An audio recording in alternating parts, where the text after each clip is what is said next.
this evening. We pray that you will be with each and every one of us this evening as we go through the process of doing the business for the city. Help us to make the decisions that will be right for the community. Lead us and guide us. We pray that you'll be with those people that are first responders, our police department and our fire department. Pray that you'll be with those people in Ukraine. We ask all this in Christ's name. Amen. Amen. Mr. Scott, stand, please. I pledge allegiance to the flag of the United States of America and to the republic for which it stands, one nation, under God, indivisible, with liberty and justice for all.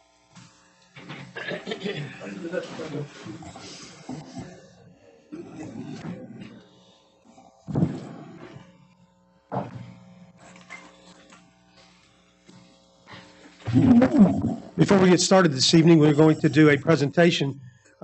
Councilman Chuck Knopfsinger is president of Vienna Rec, and Recorder Melissa Elam. If you would, invite our guests up, please.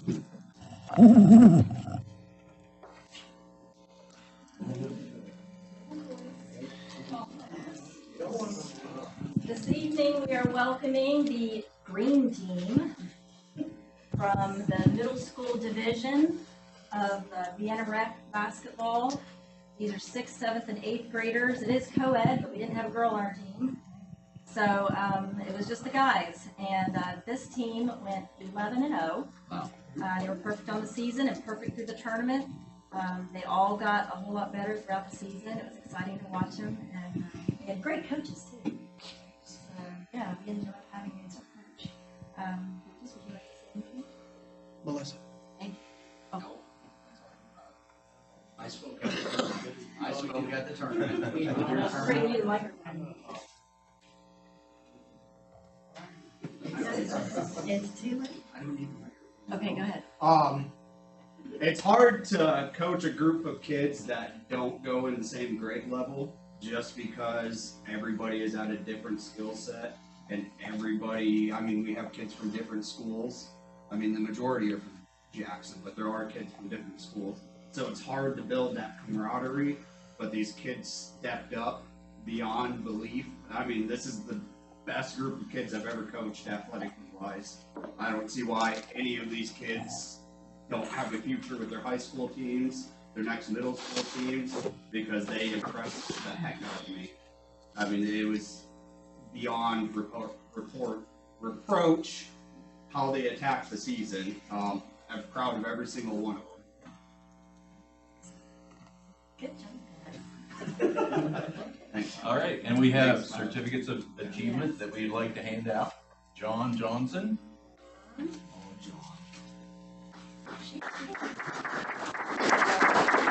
Brad Elam. Brady Marshall. Blake. I said it's Ruder Skold. Ruder Skold. Blake Stevens.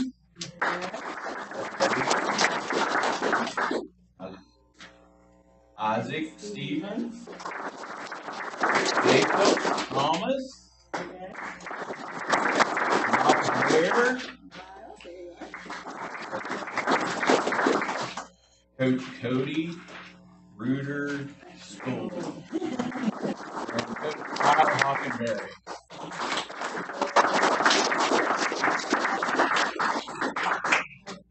Good job. Thanks, guys. You want to get a picture? Smile. Yeah. Smile. You guys want to do it? Students, once you three take a knee down here. Somebody just take a There you go. Chuck, I'll come There, around. Miles, All around. There you go. Three in front, three in front. There you go. Ready? I think so. 1, 2. They got it. Good job. Oh, there's more? There's French. Like Brady's.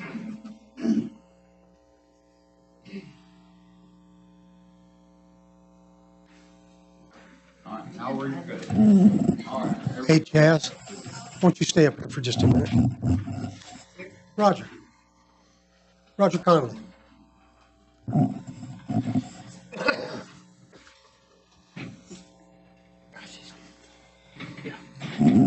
hope you all noticed in this week's paper the outstanding pictures that was there. They don't look like they're dressed up tonight like they were the other day at the Capitol. Roger Conley's obviously one of our local delegates, and Chaz Elam got to be a page. And, back years and years and years ago, I got to be a page in the Senate, but I did not get to be the head of the House of Delegates. So, Roger, would you please tell these folks what Chaz got to do? He not only was a page, but he was the honorary Speaker of the House for several minutes and actually led the floor. And he done a phenomenal job. I told him afterwards that I think it's just a matter of time, that it's not going to be a temporary position for him, that it's probably going to be him standing up there one of these days doing that job. We was proud of him. He did a great, great job.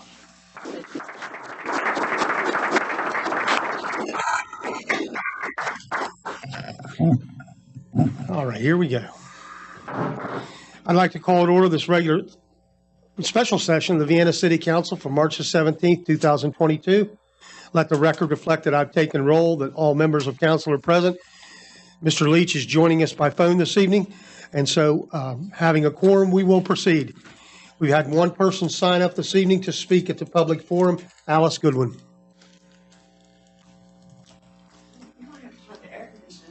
It's warm in here. Yeah. And if I'm warm, you know it's warm. It's a good thing. Wait just a second, Allison.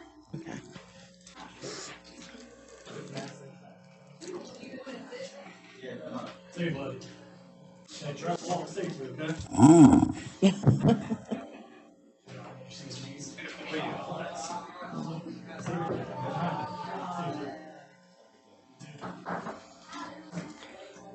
Adam, would you turn the air down? Thank you. Just, you let me know when. Whenever you're ready. Okay. Well, first of all, I'd like to say, I don't know about anybody else, but I felt such a sense of pride watching them. My grandson plays baseball, so I know how I feel when I see him get up there and do things like this.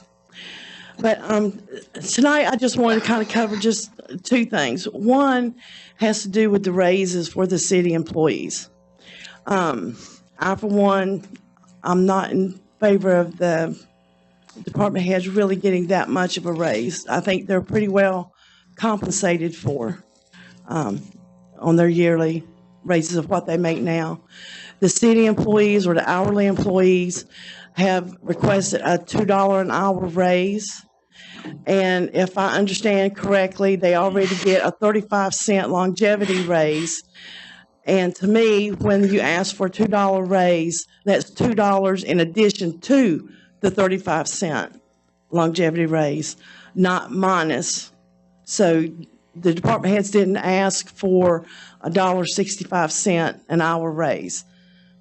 And it's like the city gives with one hand and is taken away with another.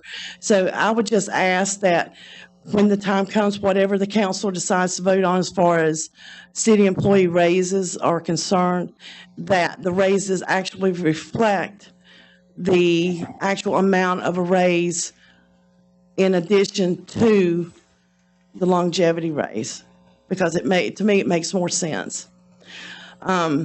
The second thing, it has to do with the resolution last week. I have to admit, as far as Spencer Landing goes and moving it to the Parks Department, I have to admit I was embarrassed by the way,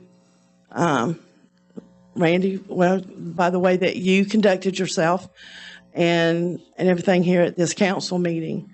I read the resolution that is up tonight for a stay. And I would have to say I would throw my full support behind that. And my only hope is that until the council can come together as a unit and not one person having their wants and needs done over at Spencer Landing, that they vote for this resolution to stay anything until Spencer Landing can be moved under the Parks Department. And we actually know that any developments, additions, whatever it is, has full council support and knowledge, and not just things going out there on Spencer's Landing and done. So that's my hope for tonight, that tonight when this comes up for discussion, it's a good discussion, not somebody who gets upset because they don't like what's being said because their views are different. You're supposed to be working together as a team, and having different views is part of it, but it's also being respectful of the other person's views and not shutting them down and letting them have their moment to say what they need to do. So I'm in support of this resolution of staying all construction, demolition, additions, unless it gets full council support, or until July 1st of 2023. And that's all I have to say. Thank you.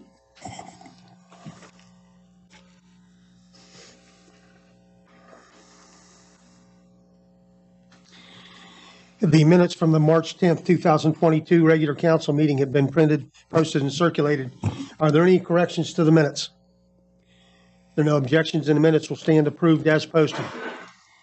The report of the treasurer will be given at the first meeting in April, and so we move into our agenda.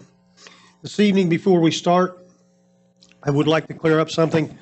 I've already spoken to Recorder Elam about this privately, but I will tell you that last council meeting, there was something that I've been here for 17 years, and there was something that, in my recollection, has never happened in 17 years. And frankly, when it did, I didn't know what to do. And so after researching the information with Russ Gogstad, our city attorney, who did try to help me out last week with that issue, I would like to go over the procedure for the point of order. I'll call for the question, excuse me. All right. The call for the question is a perfectly legitimate move that can be made at any time during discussion in council. However, there is a defined procedure that must be adhered to. When someone in the council calls for the question, what has to happen? Then a second person has to not agree with that, second it. At that time, all discussion completely stops. At that time, we take a vote. If 5 members of council agree with the call for the question, then that is the end of the discussion, and we will go right to the vote. If 5 members do not agree with the call for the question, then it goes right back to the discussion that was going on at the time. Mrs. Elam wanted to ask another question, and because of the procedure, I was totally caught off guard, as I said. We went on with the vote, and I've assured her that that won't happen again, and we will do it the proper way. So, all right, Mr. Skogstad? Same thing. Robert's Rules of Order generally indicate. City's never formally adopted Robert's Rules of Order. Generally, we try to abide by them, and generally our procedures adhere to that. And honestly, I haven't looked at it in so long. What I should have done was instruct the mayor to poll council, see if there's a 2/3 vote to close the discussion and go from there. So, I apologize to council for, what is it? I think I said I told Ms. Williams I try to give the best advice I can, and sometimes I get it wrong. Last time I got it wrong. I should have asked you guys to vote. So my apologies to Ms. Elam. And well, from now on, for me, even though we've not formally adopted Robert's Rules of Order, my intent is, I have a copy with me. If I'm asked a procedural question, I'm going to go with the 12th edition, which is the one that I've looked at. So that's where I'm at from here on out. You guys don't have to take my advice, but if asked the question, that's what I'm going to do. All right, so we move on. This evening, under new business, we have a presentation from Mr. Jeff Olson, who is the director of the Parkersburg YMCA. Jeff, if you'd tell us about the great things that are going on at the Y. Short discussion.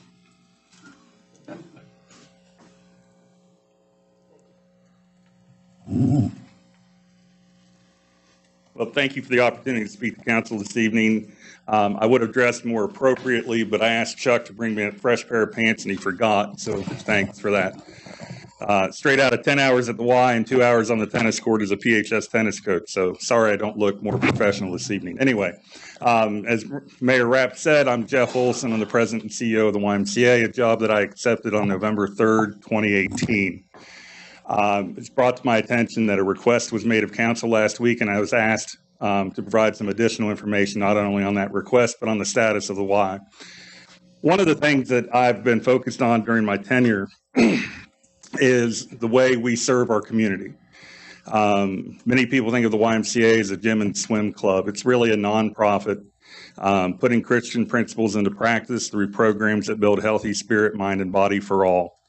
So that is a responsibility I take very seriously. The other side is I do run a small business. We do have membership dues. We do have program dues.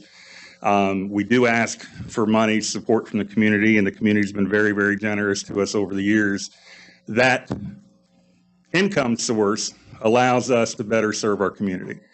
Unfortunately, there's not a lot of program revenue out there because, as Chuck will tell you, every dollar you collect for a basketball program, you spend two.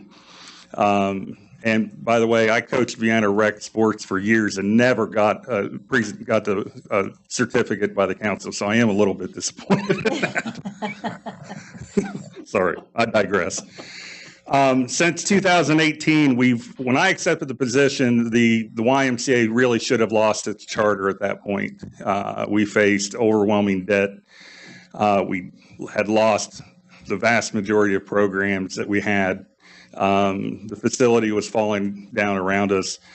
Since then, through the efforts of quite an extraordinary team, we've been able to recover substantially. We've paid off all of our outstanding debt, with the exception of the mortgage. We actually have a cash reserve now, and we're in the process. I counted last week, we have 16 capital improvement projects happening simultaneously, which is not, it's really, really bad management by me, by the way. That's not the way to do it. But one of those projects is a new playground. That's the dirt hole out in front of the building next to the Broad Street.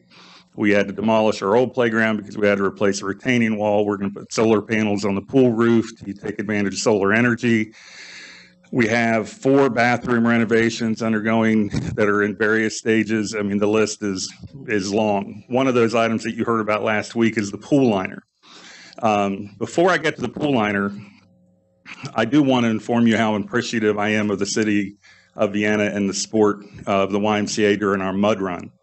Our mud run was May 22nd last year, and it was meant to be a community service activity, a way to engage families, get them outside. It was an extraordinary success in our first year, and our second annual mud run is June 4th. We have renamed that event the City of Vienna's Mud Run that we are sponsoring because we want to give more publicity, more visibility to the city. All of us in the room, I'm sure, are aware of how beautiful Jackson Park is. And the fact that we're able to go in there and create a whole lot of mud and slides and obstacles is really, really exciting. We're expecting, I think we had about 200 people last year. I'm guessing we'll double that this year. So any opportunity we have to engage and support governmental entities, other nonprofit entities, one of the things I'm kind of amazed that I'm still here. Who would have thought that with the pandemic, how it really changed everything you did? Well, I was in the middle of learning how to be a CEO of a YMCA, and then the pandemic hits, and everything that I'd learned up to that point was thrown out of the window.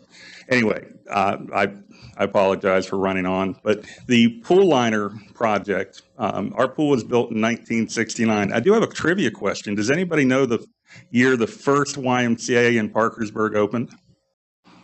1908. 1867. Wow. Really? Opened its doors, closed its doors about 3 years later. And then it opened again in 1888, closed its doors in about 1890 for 2 years. And then Tom is correct, it was 1902. Our current charter started in 1902, and I believe, if my history serves, the city of Vienna was not born until 1935. Oh, I didn't even read it back there, so I'm going to go yes. So 33 years before Vienna even became a city, the YMCA was serving our community. We're in our 100th and 120th year of service to our community. So the pool liner project, our pool was extremely busy. We are home to PHS swim team. We're home to the Parkersburg Shark swim team. We host swim meets throughout the winter months, as well as the summer months. We host the county swim tournament at the end of the summer, where all our individual swim clubs come. That pool opened in 1969, and the current liner is 21 years old. So I guess it was put in 2001. So we are now, and the lifetime of a pool liner is about 15 years. So we're 6 years older. And if the Marietta YMCA taught us anything, if you lose your pool, you lose the Y. It's that important to us. So we do have plans underway now and have signed a contract with a company that they will come in August. We'll have to close the pool for a month, and they will replace not only the liner, but also the gutter system. The total cost of the project is $125,000. And any support from the city of Vienna would be exceptional and recognized as part of recognizing all who donate to that project in the pool with signage. I would ask for $1 million, but that's only because I always start high and work my way down when I ask for money. But again, any support deemed appropriate by City Council would be extremely appreciated. Are there any questions that I might be able to respond to? All right. Jeff, thank you. Thank you. We appreciate you coming out. All right. Thanks. Great seeing everybody. All right. And if you haven't been to the Y lately, come see how we're doing, okay? And let me know.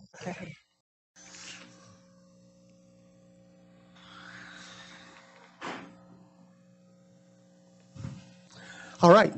Next this evening is Mr. Mark Schwendeman from the Schwendeman Agencies, who's going to give us an overview of our health insurance plan.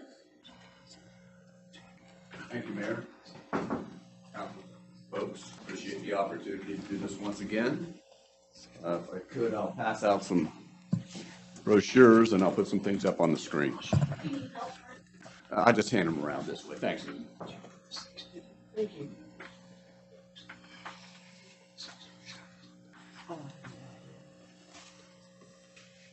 I'll try to get this up here so most everyone can get a chance to see the Mark, may I interrupt you for a second, please? Yes. Amy, can you, if you know the code for the Dropbox, can you give it to Russ, please? Or do you need me to? The number, it's a 6-digit number. Okay. I tried to log in. I need a 6-digit code. It should have popped up. I heard phones going off. It should have popped up as a notification. I don't have access to it. I assume since I heard the phones that one of you guys got the message. Disregard. I'll muddle through. Here, Russ. Thank you. Jim, are you still with us? It keeps logging me out. Yes, I am. All right, thank you. Mark's going to do his presentation now. Thank you, Mayor. Good evening, folks. My name is Mark Schwendeman with the Schwendeman Agency. Just a brief background concerning our firm. We're fortunate enough to work with about 300 employers throughout Ohio and West Virginia concerning their employee benefits, ranging literally from 2 employees for a company to over 1,000. So our team of 30 people has the opportunity to work with a number of different companies, a number of different benefit plans, and as far as we know, we work with all providers of care, both on the Ohio side of the river and on the West Virginia side of the river. So what I'm going to talk about this evening is the renewal that's upcoming for the city of Vienna. Tell you a little bit of history about how we got to where we are with regards to the renewal. Certainly answer any questions that, to the best of my ability that you can. And if we don't have the answers to those, I'll certainly get back to the folks that have the questions. I've put up an agenda or a discussion item that I'll walk us through relatively briefly, because most of the commentary that I have will individually come back to that. And hopefully everybody has a packet as we're passing those around.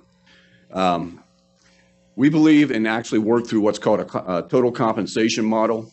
It's a little difficult to see up there, but we recognize that the health employee benefits, what I really mean by that, the chassis of the employee benefits is the health insurance program for any employer.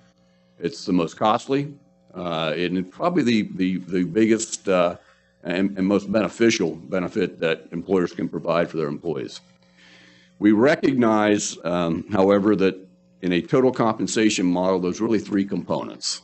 There's compensation, salaries, obviously, the health and welfare benefits that I'll be talking about this evening, and then retirement compensation. And so if you look at that as a pie, what we see end up happening is the benefits portion of that pie gets continued to be eaten up more and more by the benefits costs associated with health insurance. Presents a challenge. COVID presented a significant challenge over the last couple of years with regards to increased costs. And then interestingly enough, you would think, well, gee, with COVID maybe waning down, we're seeing costs continue to rise because people that were having certain elective procedures or certain treatments, it may have been a heart ailment, may have been cancer, those were put off. And so now we're seeing them ramp back up. And quite honestly, a lot of the folks that come back around, since they were not able to get in to get the treatments, quite frankly, have a progressed disease state, which ends up costing more money as well. So to say that health insurance is a challenge is an understatement. The second item on here is Highmark Blue Cross Blue Shield. And by the way, let me back up a second. And I'm going to take the members of council down to item 2D for just a moment. For the members of the audience, your health insurance plan here at the City of Vienna is comprised of two component parts. One is the health insurance plan, currently through Highmark Blue Cross and Blue Shield. It is a high deductible health insurance plan, as we would call it, of a $5,000 deductible per person. Coupled with that is what we call a mini self-funded plan called a health reimbursement arrangement. So as people actually use part of their deductible with claims costs, the city has a program whereby portions of that deductible get reimbursed back to the participant. We do that with many of our employers. What we found over years is that there is premium savings by doing it in that fashion, raising the insurance deductibles. Many of you may have already experienced that with your own personal insurance, and then actually paying for reimbursement of costs associated with some of those amounts underneath the deductible. So I'll be talking about those two component parts this evening. Going back to number 2, Highmark Blue Cross Blue Shield 2A is the current carrier and has been for a number of years. Claims to premium loss ratio for the 12 months, most previous 12 months, excuse me, which is the experience period, was over 100%. What does that mean? Well, for every dollar that the City of Vienna put into the plan, claims experience or the claims of the plan participants took out more than $1. As a matter of fact, the total claims cost ranged right around 1.5 million, and total premiums right around 1.3 million. Now, we do not get much in the way of reporting because in the state of West Virginia, any employer group of less than 100 employee lives, the insurance carriers do not have to provide claims experience. We've been able to get some commentary going with Highmark Blue Cross to get an idea of what the experience has been for the City of Vienna. Over the 5 of the last 10 years, the loss ratio claims to premium have actually exceeded 100%. So meaning that the city's taking more out of the pot than putting in. The loss ratio that's required by the Affordable Care Act for an insurance company is actually right around 85%, to give you an idea. 85% of claims to premium, and anything less than that 85%, the insurance company has to give some of that money back by reason of the Affordable Care Act. The City of Vienna has performed quite a bit higher than that. And that just has to do with the health conditions within the group. I can tell you it has to do with increased costs as well. It's hard to walk into the emergency room anymore without a charge of about $3,000. That's up over the last 5 to 7 years from about $1,500 on average. Not pointing fingers at the healthcare facilities, but it's a fact of the matter. And then the financing of the healthcare costs is what really is the challenge for not just the City of Vienna, but all employers that we work with. So with regards to the renewal, it'd be item 2A, Roman numeral 2. The original rate increase from Highmark called for almost a 20% increase. 19.96%. Our team worked with Highmark, and Highmark was very accommodating in working with us. Came back with an initial revised renewal after looking at a little bit more claims experience of 14.96%, slightly under 15%. Just this past week, we were working with them once again and looked at a little bit more claims experience, and Highmark is coming in at a final renewal for your existing plan. If you move the dental insurance from where it is with Delta Dental back to Highmark where it was a couple of years ago, there's a 2% reduction in the medical premium for bundling the product. It's 1 year only. So what we're actually facing right now for your same plan description that you have is a 7.76% increase. So it's slightly under 8%. What that would mean to plan participants when you hear 8%,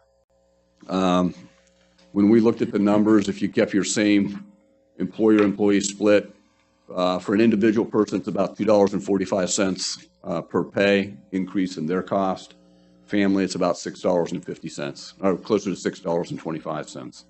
We recognize that it is an increase. However, we think that Highmark has worked with us reasonably well to get the cost down, especially when the claims experience was where it was. A couple other comments to make. Point number 3, Highmark Blue Cross Blue Shield provided a premium holiday or a premium moratorium for the month of December for 2021. They've actually done that for the last 2 years. So what's a premium holiday? Well, it's actually the employers in the state of West Virginia did not have to pay that December premium as a result of actually Highmark taking in more money than they needed to pay claims costs, and they didn't hit that 85% level for all the fully insured groups. So, however, your renewal, this is very important. Your renewal is calculated assuming that you paid the full 12 months. So they're not just making up that 12th month with a rate increase. Item number 4, Highmark's medical and RX inflation trend for the pool of employers in the 51 to 99 employee market space was actually 9.9% for medical and 11% for prescription. Now, what does that mean? With the size and the claim participants of the city of Vienna, you're in a large pool with Highmark in the state of West Virginia. And that pool is comprised of employer groups of 51 to 99 employees. So your rate increase, simply put, is calculated in this fashion. The underwriters and the actuaries at Highmark look at what that pool actually needs to cover the costs that are anticipated for next year. And the year-over-year inflation trend, believe it or not, has consistently been around 10% to 11% over the last 10 to 12 years since we've been in this business, or I've been in it a lot longer, but since we've been doing this. So what that means is that the pool helped moderate the rate increase that the city of Vienna would have seen had the city of Vienna been on its own experience at well above 100% of the claims to premium. So that helped somewhat this year. The underwriting process I just described in D, it's 51 to 99 employer marketplace.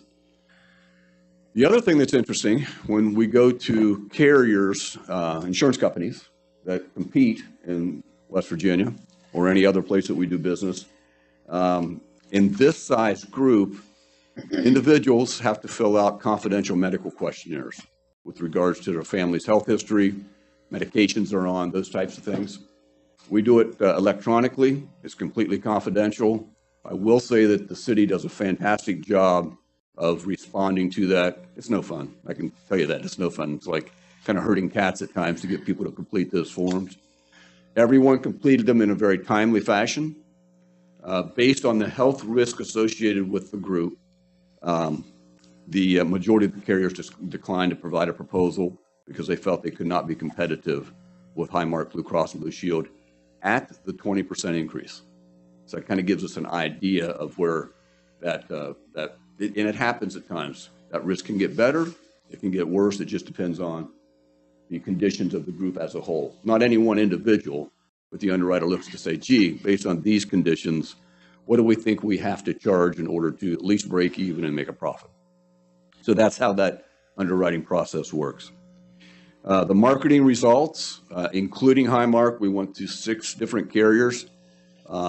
We wish there were more competitive, what's a better way to describe it? We wish there were more carriers competing in the state of West Virginia. That simply isn't the case right now. We went to the carriers that we know of that are providing health insurance programs in the state. Health Plan out of Wheeling quoted similar medical plan design with almost a 30% increase, 29.96% increase. Aetna, Cigna, Jefferson Health Plan is a company name that you have not heard. Let me describe them very briefly because they're coming into West Virginia. Matter of fact, just opened up. Jefferson Health Plan think of it as a big association plan of public entities. There's a liability pool, for example, in the state of West Virginia. Ohio, they've been operating in Ohio for almost 30 years. They've expanded to Michigan, Tennessee, and now into West Virginia. They declined to quote this year, but we'll be looking at them as an association type of plan in the future to provide hopefully some competition as well.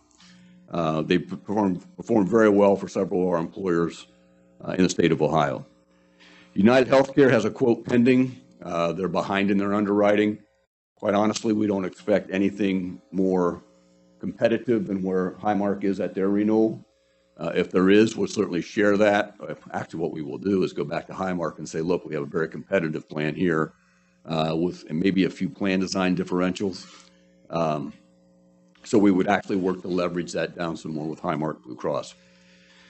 One of the challenges, I won't call it a challenge, one of the, something that's a little out of the ordinary is with regards to the budgeting process. Most of the July renewals that we see in the marketplace don't actually come out until April. So for the budgeting process, we're fortunate enough to work with Wood County as an example, City of Vienna. The renewals come out early, so they have claims experience that's a little older, so they're able to look at more recent claims experience as time goes on. And that's why we're able to get a little bit of quite frankly, about a 10% rate reduction, almost a 12% rate reduction. With adding the dental to Highmark. I've already described 2D, which is the health insurance and health reimbursement arrangement. I'll go into some detail on that. And then we have a handout that shows the plan design history over the last 5 to 6 years for the city of Vienna. The dental insurance we'll talk about. We think it makes some sense to move back to Highmark Blue Cross, take advantage of that one-time 2% rate reduction on the medical insurance. Vision insurance doesn't, actually the renewal was a 0%. The annual premium for the vision insurance is right around $14,850. So it's a minuscule amount in the budget as compared to the health insurance. Ancillary benefits, what we call ancillary benefits, the life insurance, the short-term disability, long-term disability, and voluntary life, all are renewing with a 0% increase through July of 2020, through the end of June 2023. And we've listed the estimated premiums in total annually of $11,000, $12,600, and $13,000 respectively. The last item in 5D is that each employee with the City of Vienna has the opportunity to purchase what we call voluntary life insurance or additional life insurance if they so choose to do so through payroll deduction. And you have you have quite a few participants that have chosen to do that, to purchase some additional insurance. Those voluntary life rates aren't changing either. They're 5-year age banded. As we get older, term insurance rates go up. So that's the only time someone would see an addition this year if they change that 5-year age bracket. Questions yet before I get into some detail? Be happy to entertain any if you've got it at the moment. Hearing none, I'll keep moving. The next handout is a little busy, but I'll go over specifically what's in the packets that you all have. It should stay at the top, City of Vienna Group Medical Plan Analysis. Keep in mind, there's a lot of alternatives that can be put in place with regards to plan design. Our goal for getting you all ready for your budget was to get the existing plan to the lowest level that we could get to and keep the same plan of benefits in place. If we're given the task to look at other benefit designs, and I'll talk about what can affect pricing here in just a little bit, we'd be happy to come back with some alternative benefit designs as well. So the way your plan works right now, I'm going to first describe the health insurance plan that you have with Highmark Blue Cross and Blue Shield. It is a high deductible health plan, and it's a $5,000 deductible. I know you folks can't see that extremely well, so I apologize. So, and this would be for major medical types of services within the Blue Cross network. Quite honestly, it's difficult to go to someone that's not in their PPO network or their preferred provider option network because they contract with most everyone actually throughout the country. They have the largest network throughout the country. So for Mark, yes, ma'am. if you turn the gray knob on the end of the Elmo, On your left, the Elmo's This white. the flat bar. No, Mark, to your right. To my right. I thought to my left. Teresa, magnify the Elmo. Thank you.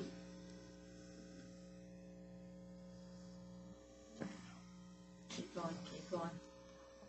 I can adjust it now. I just need to know where it Yeah, works. there we go. Now we can scoot it over. Yeah. Okay. So let me do it this fashion. There are three component parts. I should have started here. Three component parts to a health insurance plan. One would be major medical, and that's kind of what you would think it as being. Going into the hospital for a surgery, maybe it's an outpatient surgery, certain lab work, certain higher cost types of procedures that someone might have. So that major medical, if you stay in the Blue Cross network, everyone can see it's a $5,000 single deductible and then a $10,000 family deductible. However, any one person in the family would not have more than the $5,000 deductible. So for my family of four, for example, if I were on the City of Vienna's plan, I would and went into the hospital for a $20,000 bill, I'd pay the first $5,000, or I'd be exposed to the first $5,000, and then the rest of my family members would accumulate to the other $5,000. So just because we have a family plan, I do not have a $10,000 deductible. There's no coinsurance. So what is coinsurance? Well, in a major medical plan, coinsurance would be a cost share on your claims. Right now, the plan would pay 100% after the deductible with zero coinsurance. There are plans out there that could pay 80-20 for a period of time, for example. Out-of-pocket maximum, the network medical and RX copay applied to the out-of-pocket maximum, $8,550 per individual. So what that means is after the deductible, you have a series of copays that we'll talk about here in just a moment. You have office visit copays, urgent care copays, emergency room copays, prescription drug copays. All of those copays, if they would happen to add up to another $3,550, which is very difficult to do with all the copays, then the plan pays at 100% for the balance of the year. That's an Affordable Care Act requirement. The only change that you'll see here in just a moment is the IRS and the indexes upwards each year, that maximum out of pocket. So we'll see an indexing of upwards, and we've seen that over the last several years. If we move down a little bit further, you'll notice that for physician office visits, there's a telemedicine visit. I don't know if anyone's used telemedicine, but I have, and my daughter, when she was in college, used it quite frequently.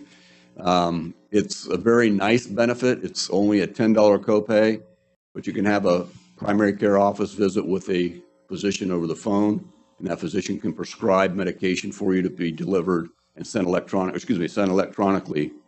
to a local pharmacy for you to pick up. Your primary care office visit and your specialist office visit are $25. Now, this is before the deductible. So if I had a doctor's office visit, non-preventative, because preventative is covered at 100% with no copays.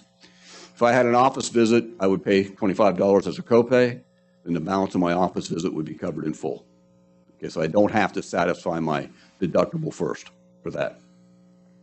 Hospital services are covered after the deductible at 100%, so the $5,000 deductible. Emergency services have an urgent care copay of $40. So if I would go to an urgent care facility, instead of the $25 copay, I would have a $40 copay. And then the emergency room has a $150 copay and zero after the deductible for non-emergencies as well. Now that's going to change a little bit because the Surprise Act that was passed just this past year, no Surprise Act, I should say, you still have a $150 copay, but it's in or out of network. And you'll see that change in a little bit because out of network, right beside it has a 20% copay or 20% contribution after the deductible. It'll be 150 flat in network, out of network due to the No Surprises Act. Falling on down here, prescription drug benefits. There we go. So today, for a 34-day supply of prescriptions at a retail pharmacy, the plan participants would pay the greater of a $10 copay or 30% of the prescription. Retail and mail order cost sharing for insulin drugs would not exceed $100 for a 30-day supply. So someone that's a diabetic has a cap on that 30% of $100. You have a nice benefit at the prescription drug for mail order of a $20 copay. So someone can get a a 90-day supply for a $20 copay under your plan as it is currently. When we get down to, I'm going to skip down to the very bottom for just a moment, and I'll come back to the rate structure. So everyone see where it says current deductible HRA reimbursement. Let me move it over just a tad. There we go. So as I mentioned earlier, there's two component parts to the City of Vienna's health insurance. This last part would apply to your major medical deductible of $5,000. As many of our employers do, there is a reimbursement program that if I meet part of my deductible, I'm going to be responsible for the first 400 of that.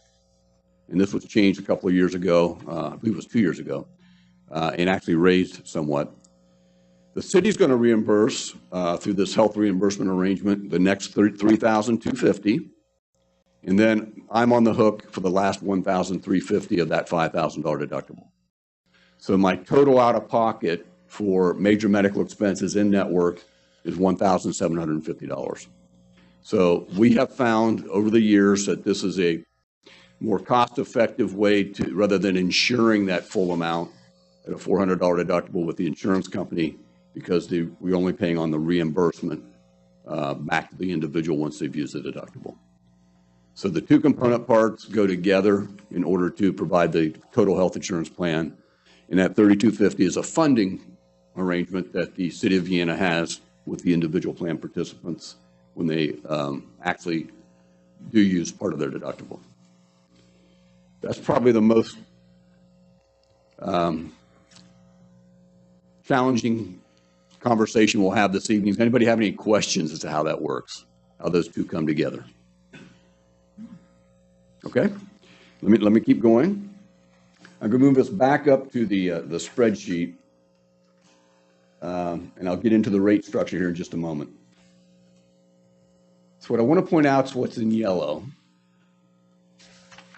If you recall, I mentioned that there is a total out-of-pocket maximum that the IRS sets according to the Affordable Care Act each year, and it's indexed upward. Currently, that's at $8,550. Highlighted in yellow, that'll be going to $8,700. Now, once again, it's very difficult for someone to meet that amount out of pocket. You have your $5,000 deductible, which is reimbursed, a good portion of which by the HRA. That additional $3,700 will come from the $25 office visit copays and the prescription drug copays or an urgent copay of $40. So very rarely, as a matter of fact, I don't know that we've had anybody hit that maximum cap out of pocket. If they did, everything would be covered at 100% for the balance of the year. The other thing that's changing is, and I'll have the, if I have it here handy, The West Virginia legislature passed a bill. I may be able to tell you, it was House Bill 2263 called Prescription Benefit Management Legislation. What that does or provides is that whatever the mail order benefit is for prescription drugs, which is a $20 copay, let me get to that. See the mail order drug says $20 copay?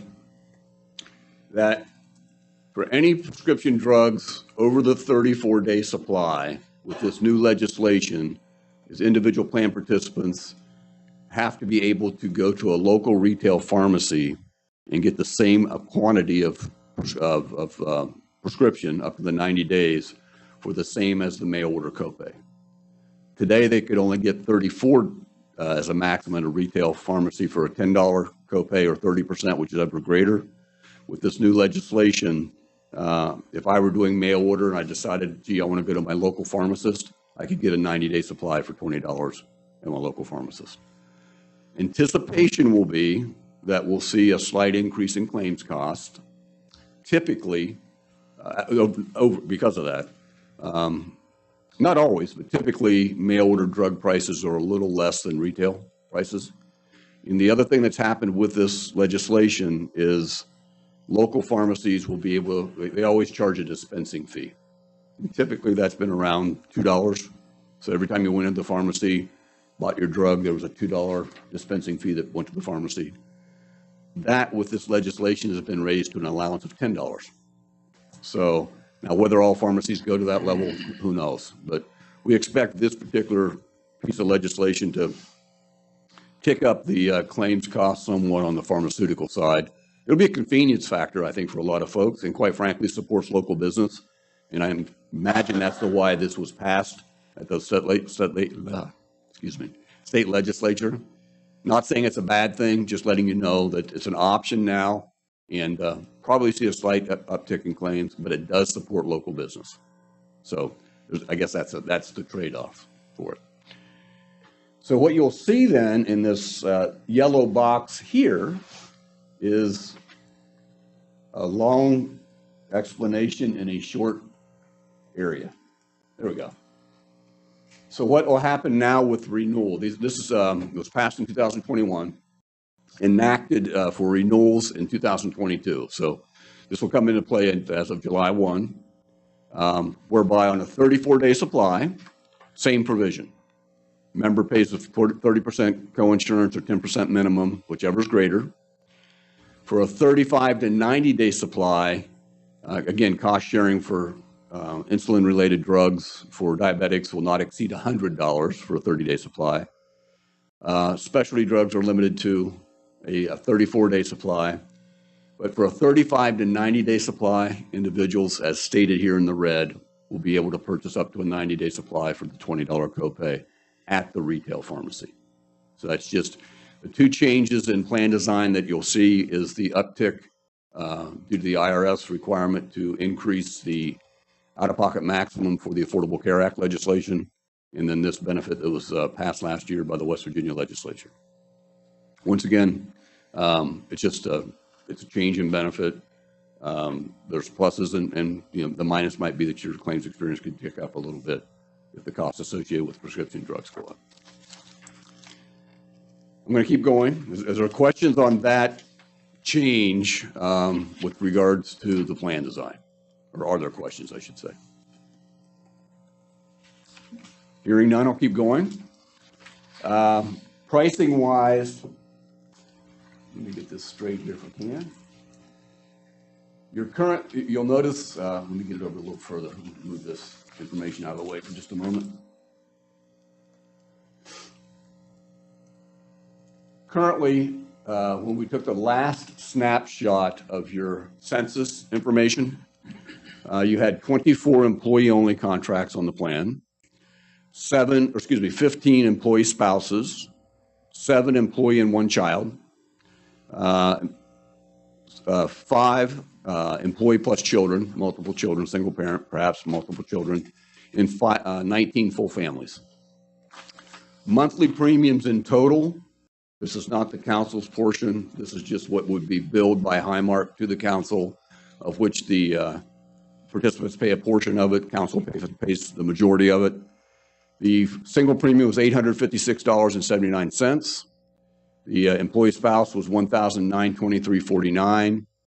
The employee and one child, $1,283.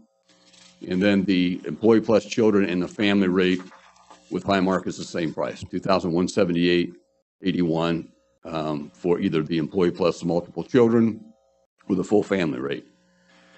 If the contract count stayed static throughout the year, which they never do, they change slightly, the monthly premium being billed to the city would be $110,691, or an annual premium of $1,328,000.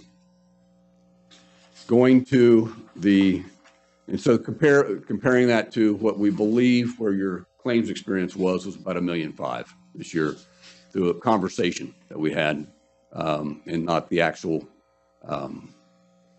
reporting that we would be able to get. Now, I will say this. Ohio passed a regulation in July of last year, Senate Bill 9, which required that any employer group of more than 50 employees, the insurance company had to provide some claims experience. Limited, but had to show what your money was going to on a monthly basis. And then to get a listing of some high claimants, not by name, but just here's the amount for certain high claimants. We believe West Virginia may pass a similar bill to that, which would just give us some ideas to where you're actually coming in from a claims experience standpoint. Because it's difficult. If you're over 100 employee lives, I'd be able to go into a lot more detail. We have claims experience and what have you. So it's little, I don't like to be able to have to say that gee, I can't give you the claims experience, but we do know it exceeded the amount of premium. For the renewal, the premiums are going to, get this. I'm going to go this way, make it easier. Renewal premiums are going up 7.76%. So that should be the next column over. That assumes that the city of Vienna moves its dental insurance back to Highmark. We've done a comparison of the two. Our recommendation would be to do that. Without that change, the health insurance premium would actually be at 9.96%. Most carriers give a bundling discount for the first year. So that's where you're seeing this extra couple percentage points by moving the dental back to the Highmark Blue Cross Blue Shield. The other thing it does, which has been a little bit confusing this past couple of years with Delta Dental, is your deductibles on the health insurance reset on July 1, the dental reset on January 1. So people will always think, well, gee, which is which? This program will bring your deductibles in alignment, and they'll renew on both plans on July 1st of this coming year to make the decision to make that change. The HRA reimbursements, health reimbursement arrangements, are at the bottom, and what we anticipate. So if you go towards the bottom, this is the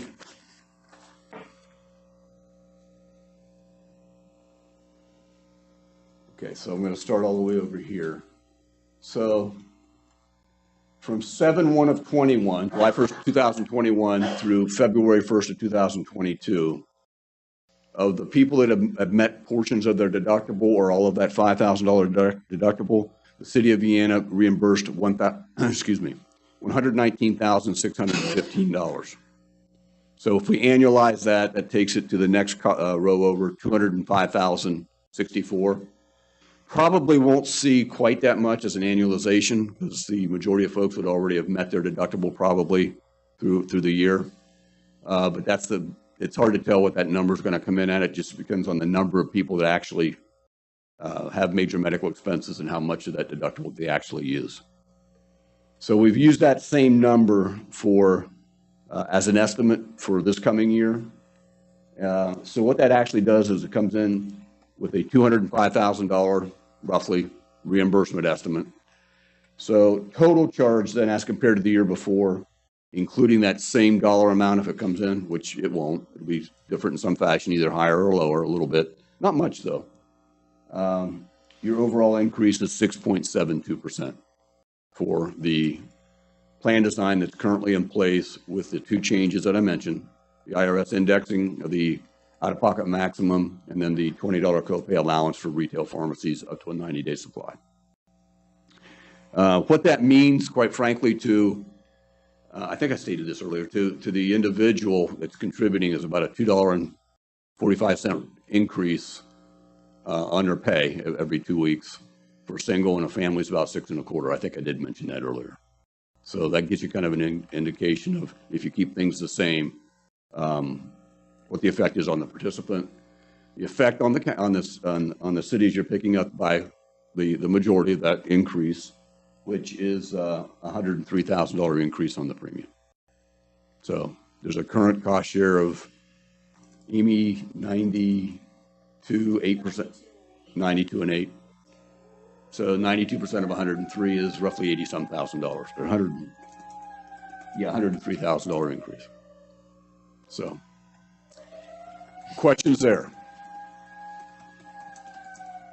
Okay, I will keep moving. The next handout that I'd like to put up is a history. So it's let me start out.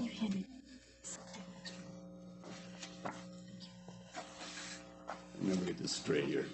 So this goes back to 7/1 of 16 to 6/30 of 17.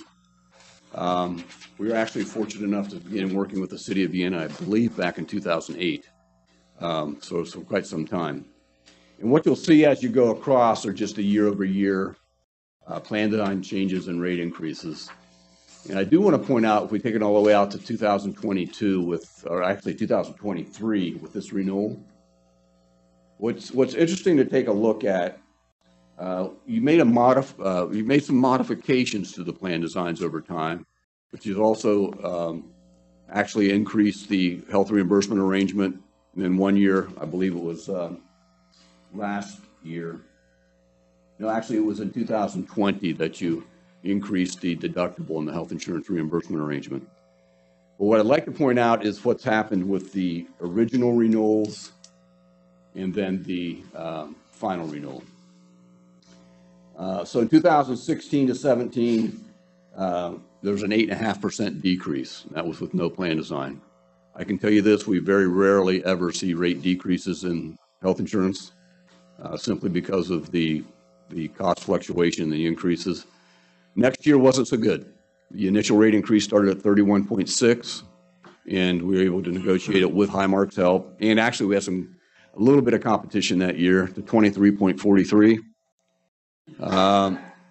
We had the following year, which would have been the 2018-2019 year. Your rate increase started at 19.73. We were able to help, and when I say we, it's a collective we. It's our team at our office and working with the carriers, actually to no increase that particular year. Following year, no increase. Started at 3%, no increase.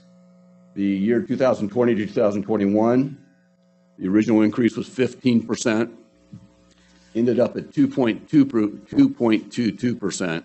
However, you did make a plan design change that year. You increased the deductible from $4,000 to $5,000, but also increased the HRA arrangement. 2021 to 2022 started at 9%, down to 5%, and then this year roughly 20%, down to 7.76%. We like to look at history because inflation trending has been going up, as I mentioned, at the 10 to 11, maybe even 12% certain years. If we look at the average increase, and I'm not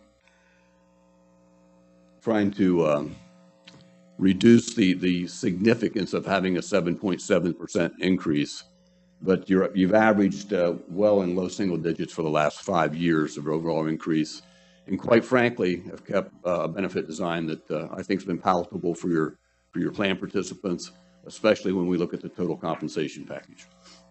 So, questions on the history? Okay. Dental. I'm just going to point this out because, again, we're comfortable. When I say comfortable, after doing our comparisons of, right now, the plan is with Delta Dental. It's a $50 calendar year deductible per individual. It's calendar year. Your plan deductible resets on a plan year basis for your medical, so there has been some confusion on that. A family can have 3 deductibles, but no one person in the family has any more than a $50 deductible.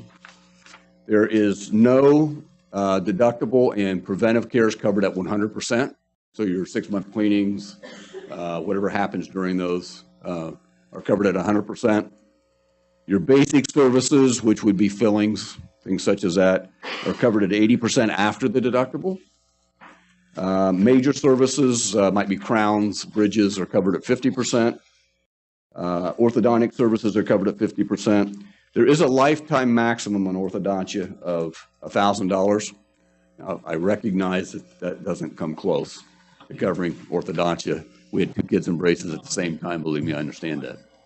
Most plans will not cover much more than $1,000 or $1,250, simply because if you pay for the full cost of the braces, then your premium levels will go up significantly. Because I would imagine, this is not saying anything disrespectful, but most every child would then have braces because somebody else is paying for them. So the city has a flexible spending account. That's what we used in order to pay for our children's braces, where the employee can set aside up to $22,750 out of their pay before tax each year. It accumulates in a fund. Got to use it or lose it by the end of the year, but we were able to set up a 3-year payment plan for the braces for our kids, and that worked out tremendously. So if possible, that's what we suggest that the plan participants here at the City of Vienna use. We do not have the renewal yet from, and by the way, there's a $2,000 annual maximum for all other services.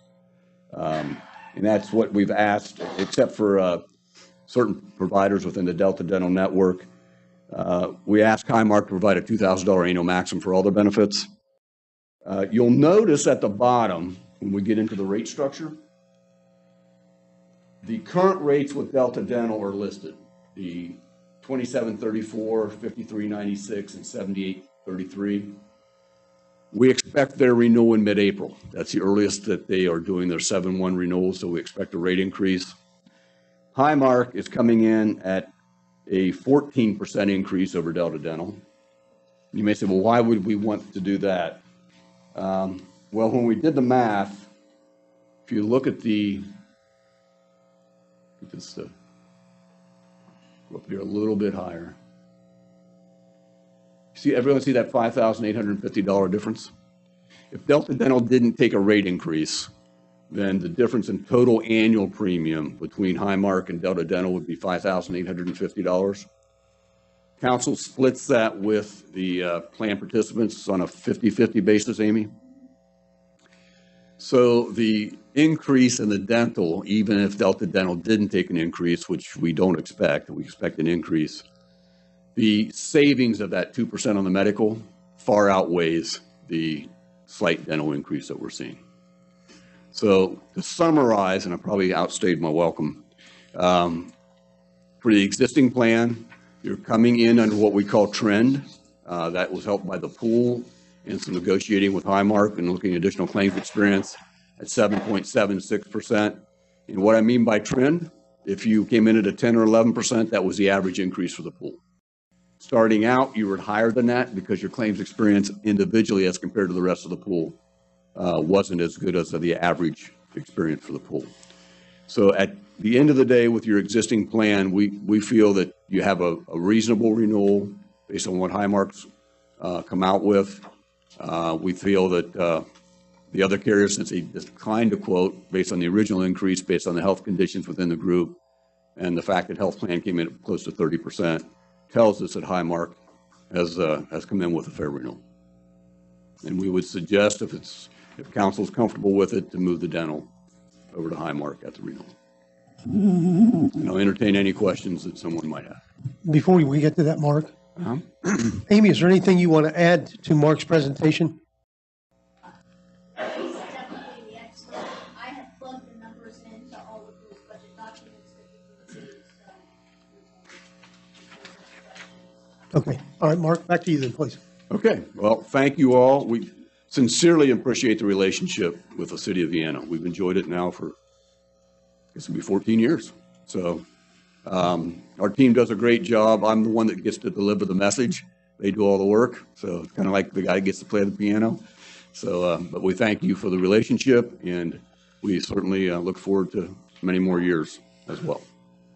All right, Mark, thank you so much. Thank you. Appreciate it. All right. Thanks. Let me gather my stuff up and I'll get out of here. Okay.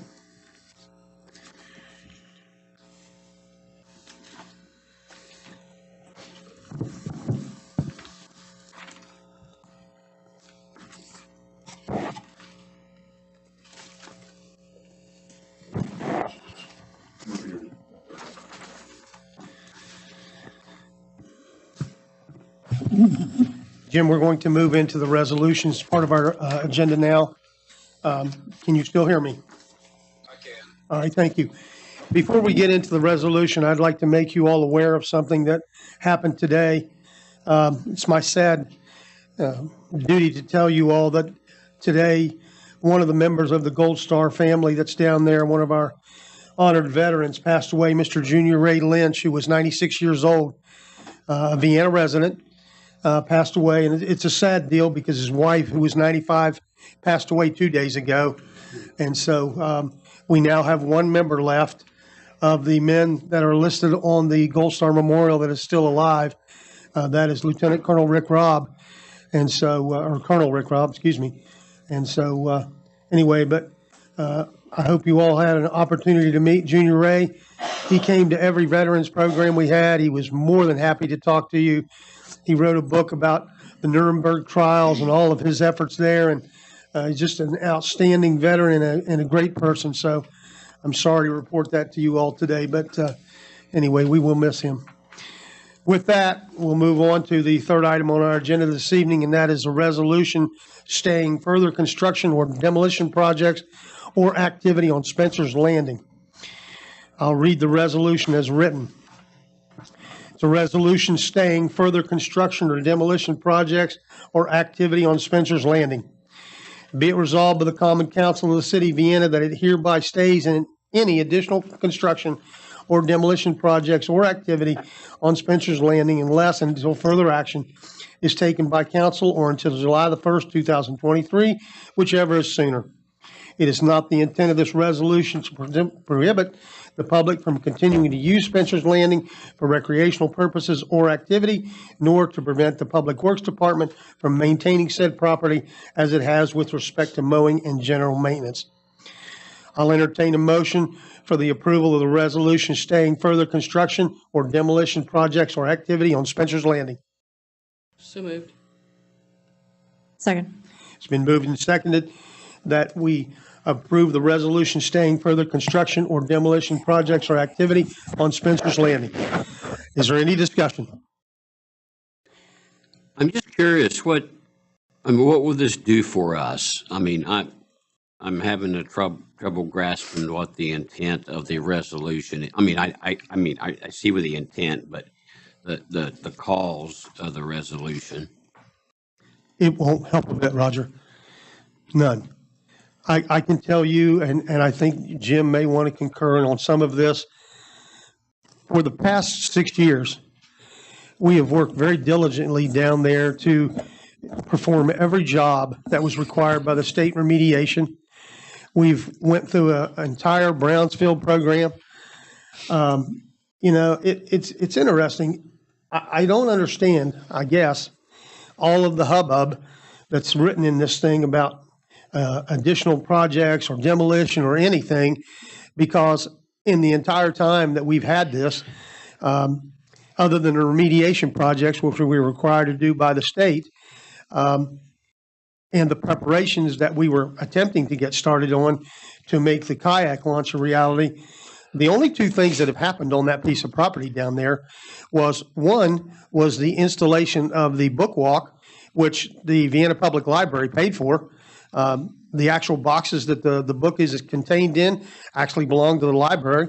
If at some point there was ever a need for that section, the library takes their books back, their boxes back, and they move it to another location. So other than the fact that our crew guys helped install the boxes, we have no money out on that one.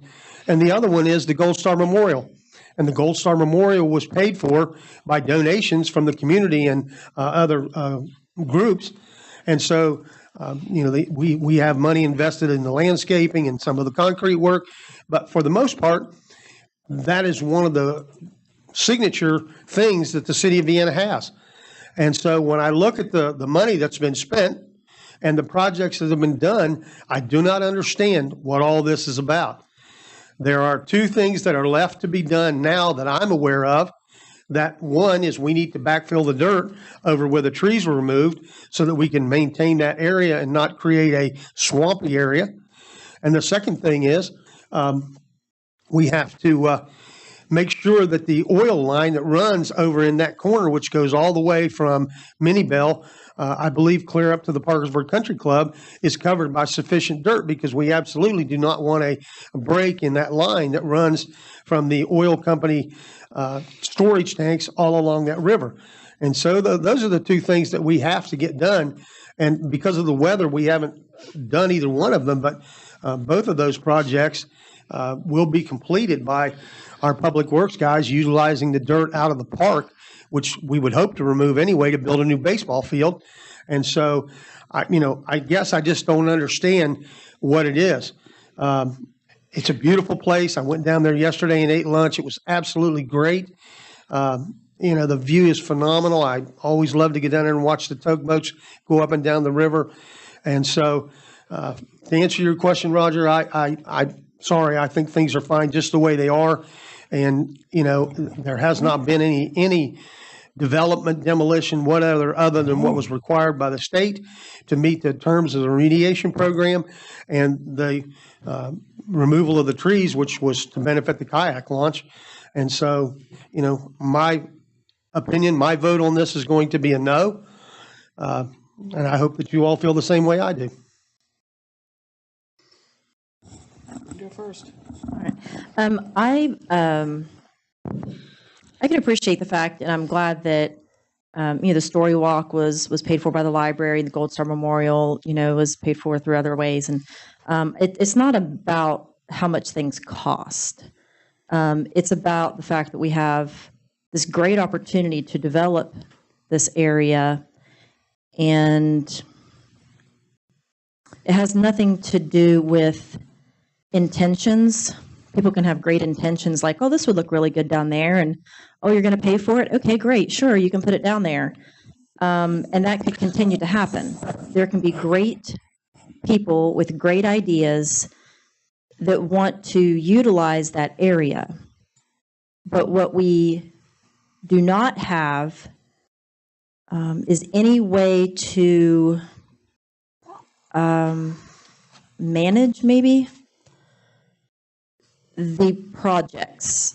We don't have any way to say, this is what the vision is for that area, or we don't want to have to move a story walk because now we have another idea. We don't want to have to move the Gold Star Memorial because now we have another idea.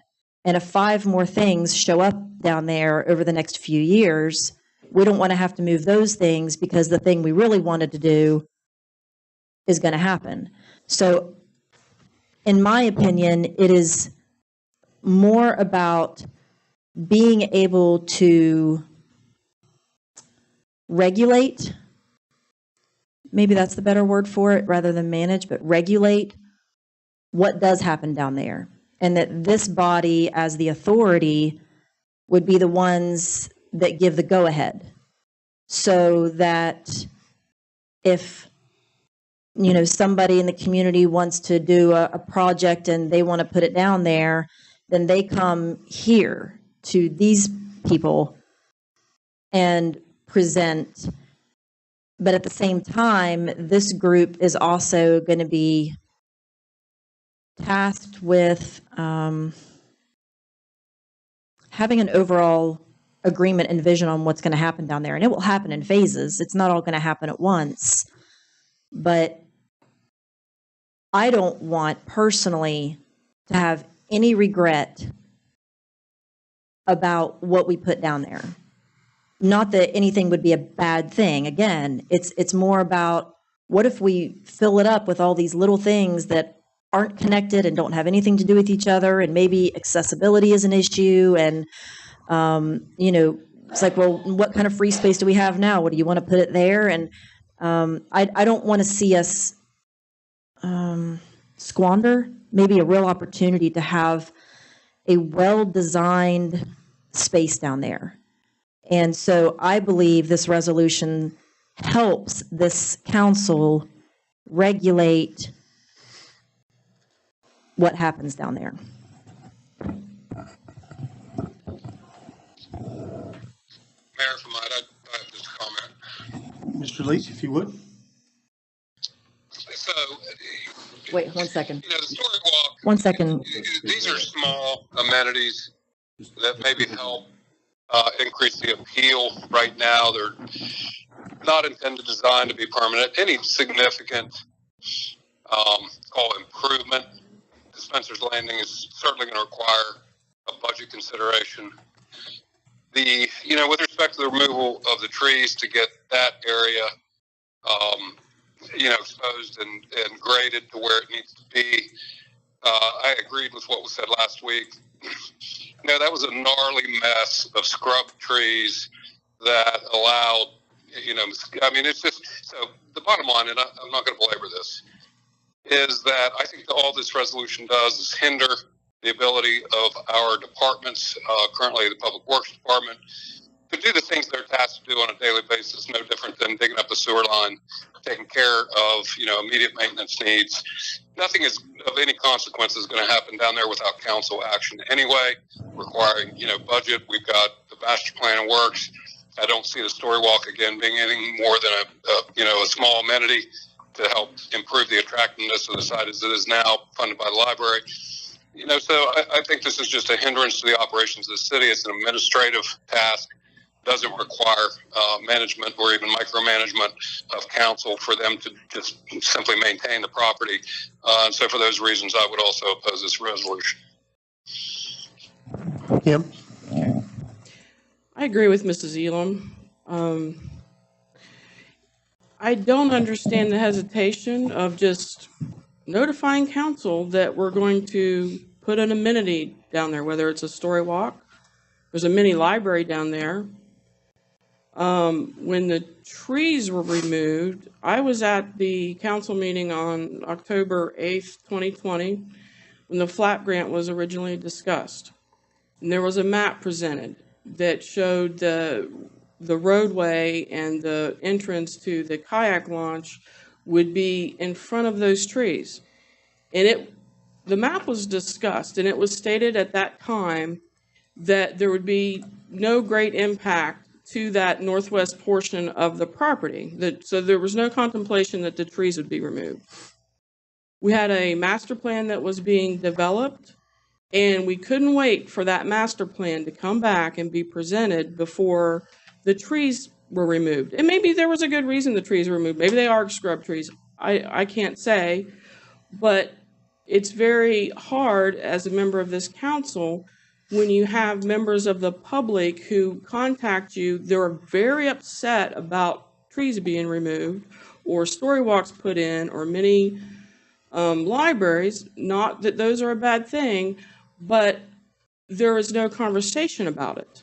And I don't understand the hesitation why we can't just say, give an update, this is what we're going to do, so everybody knows, because everybody in this community is invested in Spencer's Landing. This is the first time that we've had public access to the river. We're the only community that doesn't have that.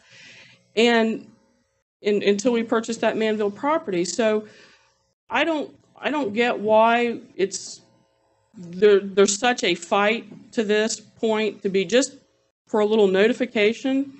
Because if I go back to when this property was originally purchased, I just stumbled across a news article the other day in 2014. There were all kinds of promises made at that time that we would have a horseshoe pit and shelter and, football field and all that stuff. And that hasn't come to fruition yet because there's been some environmental challenges. There are a lot of people in this community that have concerns about those environmental challenges as well.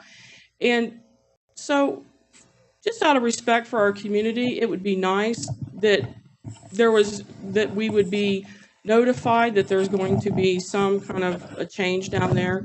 So if for right now, if the only intent is to handle the filling in the dirt and to handle that oil line that the mayor just spoke of, the first time I heard of that, which that's fine, then I don't see why this resolution is any great, any big deal to pass.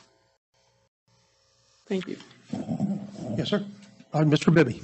Well, number one, I don't consider it a fight, from what we're hearing with the conversations that's going on, as you referred to. And Kim, it sounds like you're kind of contradicting what the resolution says to begin with.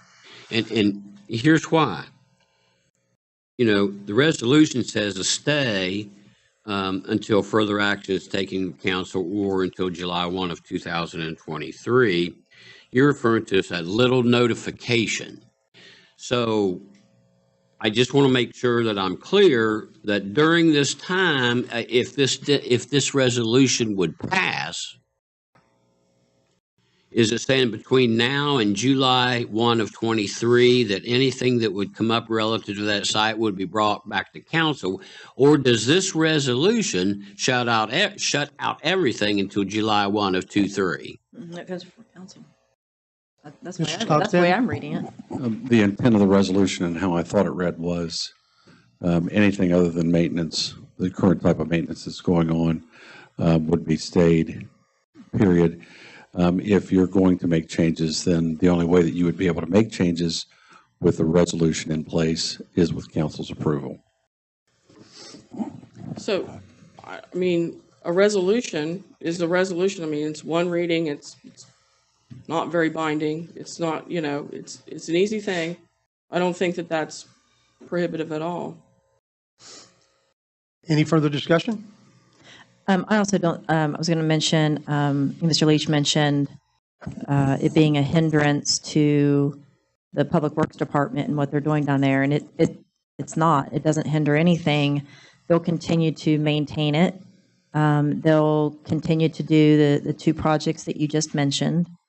And there isn't anything else. The only way it would be a hindrance is if somebody wanted to do something else and they couldn't because it had to come here first. And even then, that's not a hindrance. It's just a matter of courtesy and process to follow a way to make things happen down there.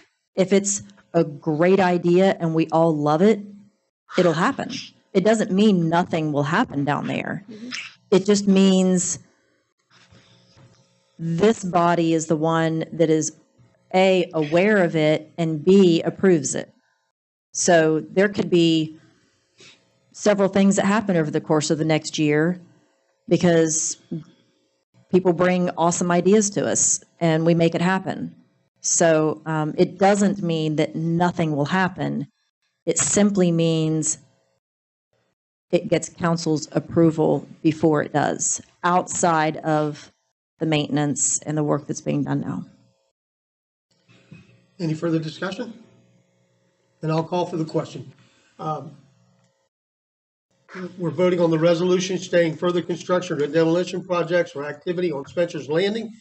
Be it resolved by the Common Council of the City of Vienna that it hereby stays any additional construction or demolition projects or activity on Spencer's Landing unless and until further action is taken by council or until July the 1st, 2023, whichever is sooner. It is not the intent of this resolution to prohibit the public from continuing to use Spencer's Landing for recreational purposes or activity, nor to prevent the Public Works Department from maintaining said property as it has with respect to mowing and general maintenance. Recorder Elam, would you poll the body, please? Yes. Ms. Williams? Yes. Mr. Azinger? No. Mr. Leach? Jim? Jim? Your phone? Guys, on mute. No. Mr. Rapp? No. I say yes. Mr. Bibby? No. Mr. Knopfinger? Yes. It failed 3-4. Okay. So the next item on our agenda this evening is an update from the Park Board on Jackson Pool. Yes, sir. Sorry, I hate to interrupt. This is all the time I have this evening. I have work obligations I have to attend to. With respect to the budget amendments, the only thing that I would propose, and I don't even know if I can do it at this point, if not, I would ask someone would, is to amend the budget to include the $6,000 contribution from the city of Vienna for the pool liner for the Parkersburg YMCA. And again, I apologize to all, but as I said, I have work obligations that I must attend to. All right, Jim, thank you. We'll see that it's done. All right, good night, everybody. All right, good night, Jim. Thanks, Jim. Okay. Okay. So we move on to the next item on our agenda, which is the update on the Park Board, update from the Park Board on Jackson Pool. Recorder Elam. Yes. So as a member of the Park Board, we met yesterday in a special meeting to discuss Jackson Pool. And the Park Board discussed a proposal that the team that I originally assembled had given them. There are two things that need dealt with. First is the condition of the pool. The Park Board will consult with an engineering professional, the Health Department, and Dwayne Flutie to get an accurate assessment of the pool's condition. We will present the engineer consultant request to council for funding. Once reports are compiled, they will be submitted to council, and the Park Board asks council to make a decision about the summer 2022 season. The second is looking ahead at the future of the pool. The Park Board has chosen to take on the project of developing plans for updating and revamping Jackson Pool. They will develop RFQs, build upon previous design concepts that we've received from CEC and Pickering. They'll form a subcommittee to focus on the details of the project and report to council each month with an update and progress report. City Council will determine how the project will be funded. Any questions? Just one for Mr. Roberts. As president of the Park Board, would you care to add anything to that report? No, it covered everything that we talked about last night. I've reviewed what she intended to present this evening. Okay. I have a question. So I have a question about this, please. I'll get to you. Okay. All right. So I guess the thing that bottom line is we're getting to a crucial point now with the swimming pool. Mm-hmm. How much more effort do we want to put into getting the pool open this year, getting an answer from various agencies like pool management, the health department, et cetera, whatever our options are. That's not really a Park Board decision as far as the development of it is, and if we relocate it or whatever. But this is an ongoing maintenance issue that we as a city council need to decide. So where do we stand with that? Yes. So, well, we need to get those assessments. So I know that Steve Black has already talked with the health department, and I've left a message for Dwayne, and you've mentioned that you're going to speak to him also, and that we can go down and take a look at it together with him. And we are going to get in touch with an engineering professional and find out what their schedule is, and get them on. So we've got to move forward with this. We all have everybody has their own gut feeling.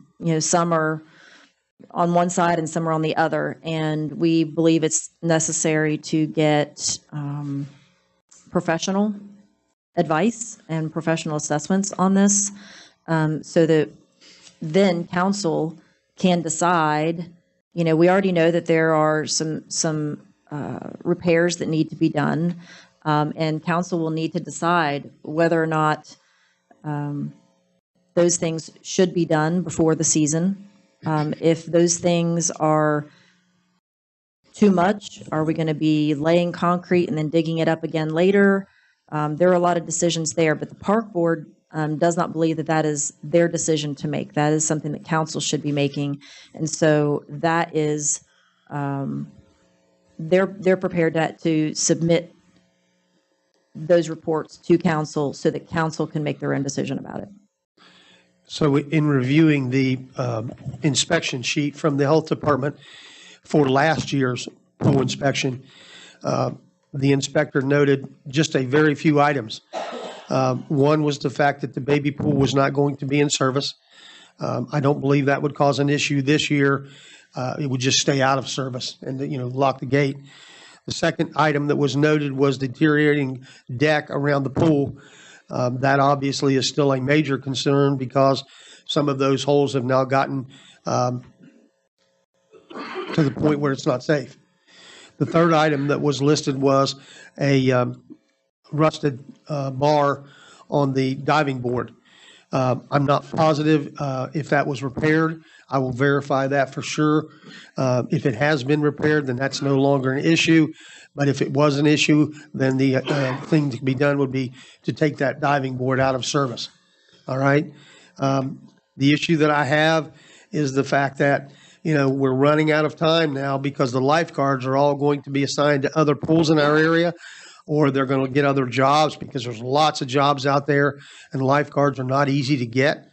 The second thing is, if we do a Band-Aid repair on the deck itself, it requires getting a concrete saw in there, cutting out the bad parts and repairing that. It would look like a checkerboard quilt, but it would work. It would be safe. And that's the issue that we want, is we want our pool safe. The inspection that you referred to, once we go underground and look at the tunnel that's there, then we would make a determination as to whether or not there were underground issues that are there. There was a concern about the lettering for the depth of the pool. That's an easy fix. We can get a new applique put on that to tell you whether it's 5 foot, 6 foot, 7 foot, whatever that is. That's a very easy fix there. So the issues that we're looking at, the pool deck itself is the one that is the major issue. To repair that by simply, cutting holes out and, installing new concrete can be done. All right. Now, is that going to be something that in the long term would be something that we're going to bust right up and throw away? I believe it would be, because I believe that when the master plan comes back from the park, or when your group comes back with a recommendation, that deck's going to be gone anyway. All right. All that does is buy us another season of utilizing the pool. Now, that's where I stand on it, depending on what the inspection shows of the underground and what the estimated cost would be of the repair on the portions of the pool. I believe it can be repaired for a very, very small amount of money, but it is money that you're going to use for 1 year, and then you'll probably tear it out to do the improvements that, are recommended. Kim. Okay. I have a question and a comment. So, what's the time frame do you think you're looking at? And I'm asking this because we're in budget right now. For which part? For just the assessment of whether or not we should open the pool for the 22-23 season. Well, we need to know as soon as possible. I mean, I think if we, and as far as the budget goes, if we, money is allocated for the pool right now. If we don't have a decision by then, it's my understanding we would just come back and do a budget revision. Is that right, Amy? Like if the pool were to be, if we have the pool in the budget and then we decide to close the pool, then we would. Costs have to stay. Yeah. Yes, there is some just. Some of those have to stay. Obviously, you talked about needing money for an engineering Right. plan in order to, put all this together so that it can go out in an RFQ. So some money would have to remain in that park. But yeah, I can come up with what that number is. Yeah, so, and we were talking to Steve Black about, the time frame and that kind of thing. And he said that right now, the pool management company is assigning lifeguards to other pools right now. And so that process has already begun. Now, I will say this, I mean, if it's the park board's recommendation that we have these professional assessments done in order for council to make that decision. If council decided to make a decision without any of that, I suppose we could do that. But, I still think it's important to be able to back up our decision and have a reason for what the outcome, whatever we have. And I think that helps address things with the public as well. So I have a major concern about liability, and I think that I've read that health inspection report regarding the unevenness of the concrete and how bad the decking is. If you all recall that it had to be spray painted, every single part of that, and there had to be cones put down. So if somebody trips, falls, busts their head open on the pool, on the decking that we know is uneven, then I feel that that puts us in a bad position because it's been documented, and I don't like that. That's number one. Number two, the pump room. We didn't really talk about that this evening. The pump room is in horrible, horrible condition. There's spalling on the walls. There's water coming in when there's a rain. It's dropped 2 inches. I'm not an engineer, and I'm certainly not a contractor, but I think if you have a question that something's not safe, it's probably not safe. And I don't think for a minute that pool should be open for our upcoming pool season. And we have been so indecisive about this issue. It's frustrating. It was April of last year that the Pickering was here. They showed us the pool concept.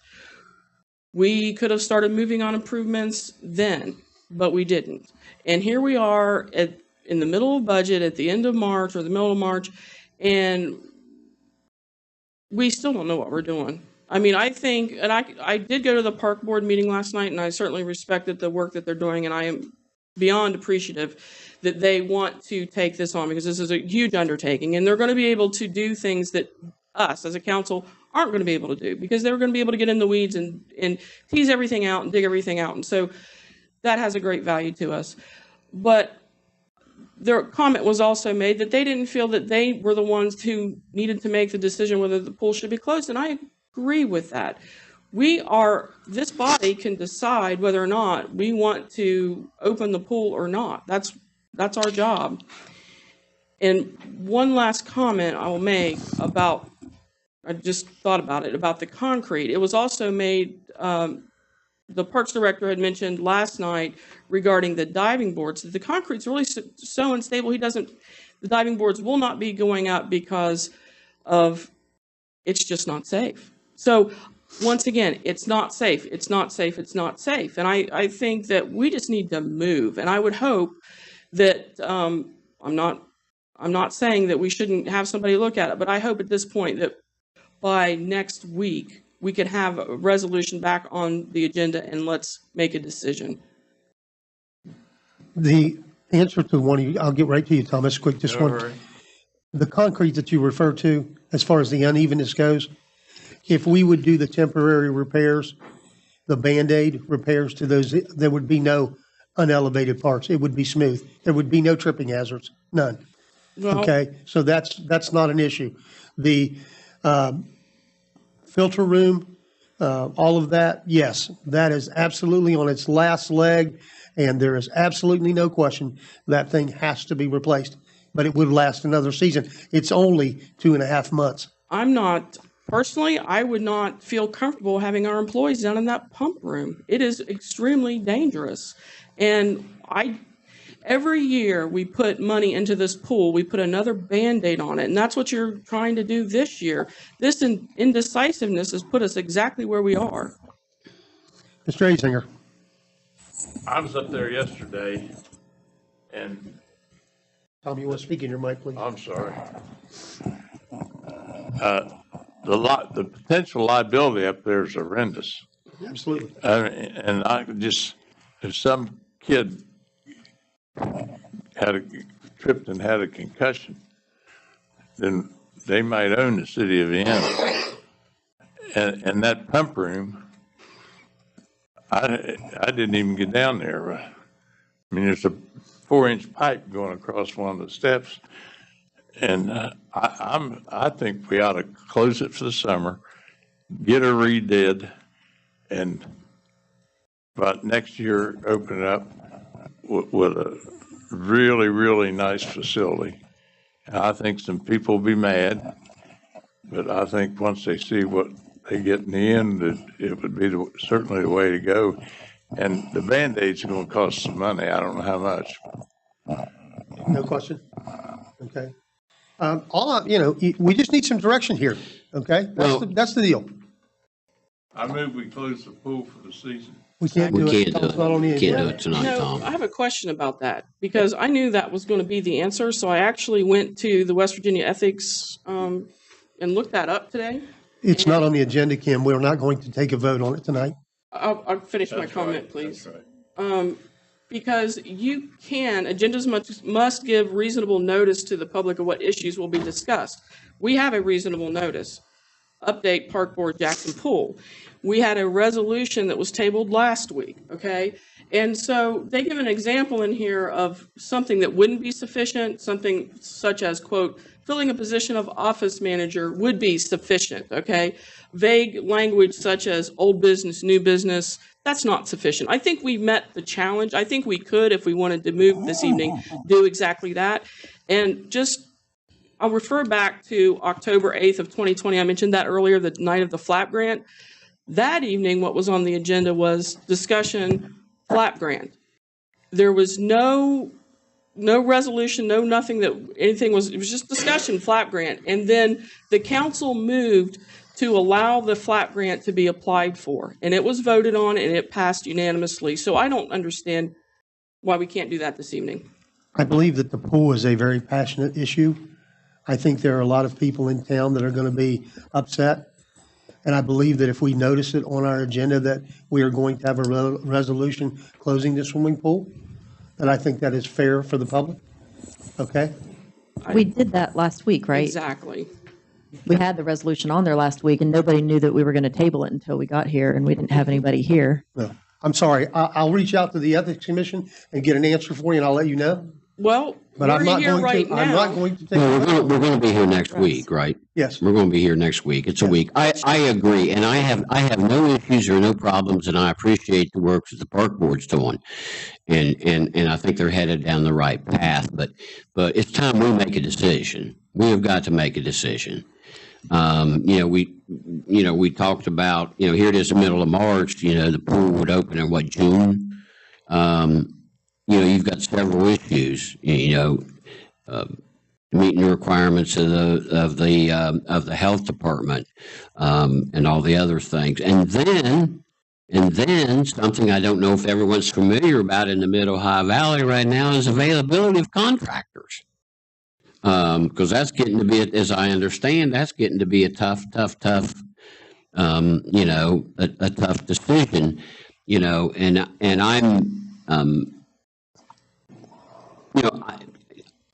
I'm not inclined to agree tonight that it's something we could move on tonight. I think we can move on it, make a decision next week and list it as a vote on the agenda. But, I'm inclined, when we started this discussion a long time back, I believe I stated that, I really didn't want to support the issue of closing the pool for a summer. But as the discussions wore on, and there's more discussions and there was more topics about it, myself, I don't see any other choice. I don't see any other choice, is my opinion. I know we'll be discussing it further and making decisions, but with everything that's being considered, with the work that the park board wants to do, and I think out of respect, we ought to give them that time to do that work. I just can't see it happening. So thank you. Let me ask you a question. Okay, so for the March 10th meeting, We had the resolution to close the Jackson Park pool for the 2022-2023 pool season. That was on the agenda. We had a resolution. So was everybody then just not prepared to vote that night on it? Because it would be the same thing. I don't know why, if we were ready to vote on it last week, why aren't we ready to vote on it today? Like what happened in this past week that makes us not ready to vote? Why do we have to wait one more week? That logic isn't sitting with me. And if we are in compliance with the Ethics Commission, Well, first I off, think- we I have think no it could idea be. if we're in compliance or not. However, Can we find out, Mr. Russ? Skogstad, if you'll make a decision, we will do whatever you recommend. Well, you may, but there are 6 other people that may not. No, if you tell us we're going to vote, we'll vote tonight. Now, here's my concern, and just so that everybody's interest is clear, my recollection of the flap grant issue was that issue was introduced to council for discussion. And when it came before council for discussion, and correct me if I'm wrong, Ms. Williams, because you reviewed it more recently than I did, it was related to council that there was a deadline, I think, of a week, that if we didn't get the paperwork together within 7 days to get the information filed and the application filed, then we wouldn't have the opportunity to apply for the flap grant. And that's why I didn't raise the issue with how it was agended then, because I viewed it as almost an emergency provision. We didn't have the time to get the information, notice a new agenda, and have everybody vote on it. And so that distinguishes it from this. The ethics opinion that you're referring to, and I've read that's the general, I think, under the FAQ or the general questions, I think is how that's set. Our practice here has been, well, before I cut myself off, the provision that you're referring to is about a paragraph long, and it's under the question of what constitutes an agenda item for consideration, or how to properly notice the public of an agenda item. Our practice here has been that we've made distinctions between items that are brought before council for discussion, items that are brought before council for a vote, and we've made it clear to the public what those items are. Tonight's agenda says update Park Board Jackson Pool. Now, I'm looking at my interpretation of that, and I understand your position, but my interpretation of that is from the viewpoint of a general person in the public. And it says update Park Board Jackson Pool. There's no indication that council is going to take any action on that item other than to give information or receive information. So my recommendation is that council not vote on the issue of closing the pool tonight because it is an item that is of interest to the public. There's no indication here, based on the agenda as it reads, update Park Board Jackson Pool, that the Jackson Pool would be closed, or that would be something that the public would be aware is being considered by council. So in my opinion, while I understand the information that you've read on the ethics site, and again, that ethics opinion, and there's a whole series of them, is the intent is to make sure that the public is aware of what council is doing. I don't recommend voting on it tonight. I make the distinction between the flap grant issue and this issue in the immediacy of council's action. Under the flap grant issue, it was necessary in order for us to consider it, for council to act immediately. Under this, there's no harm in one more week passing before council took the issue into consideration. Okay, so I have a question about that. If I go back to the agenda of October 8th of 2020, under new business, item 6, Federal Land Accessibility Program Grant. No further detail other than that. And yet the council voted, they moved and voted to go ahead and accept that, to apply for that grant, okay? Mm-hmm. And while you are saying that it's based upon the time because you were under an emergency, we're in the middle of budget right now. And so I feel like we are at an emergency situation if that's the criteria that now we're applying. Well, the swimming pool has nothing to do with the budget at this time. Well, it's a budget item, a very significant one. But it has nothing to do with it. Kim, I'm sorry, okay?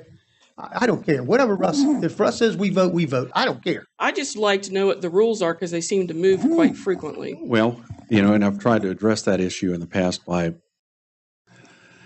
this is my opinion. The flap grant was something that was brought before council, had a time limit on it that council, if they did not act, would not have the opportunity to take advantage of it. That is something that is acceptable, in my opinion, having read many of these ethics opinions, that if we didn't act on it then, we would lose it. My opinion now with this is the pool is not an emergency. We are in the middle of a budget. You could allocate the funds that you want through the budget process. So if you were going to leave the pool open, you could allocate funds in the budget to do that. If you're going to close the pool, you could allocate funds to do that. You could move funds to do that. But if we wait one more week to act, that doesn't directly affect the budget in a way that's not manageable. We're not adopting the budget until next week, as I understand it fully. Tonight was the night to do amendments. You can do your amendments to take into consideration whether or not the pool's closing. You can offer an amendment that says, I propose that the budget be amended such that if the pool is to remain open for the next year, this number of dollars, or for this year, this number of dollars is to be allocated to a line item. In the same amendment or another amendment, you could say, if the pool is closed, if the pool remains open, we allocate this amount of money. If the pool is closed, we move this amount of money to somewhere else. That is something that you could address in the budget and cover the issue. That is my opinion. I understand that where we're at, it is my opinion that the intent of the agendas is to notify the public of what the action is. Closing the pool is a separate item from the agenda or from the budget. As it's agendaed, my opinion is it is not clear enough to the public that that is action that the council is going to take.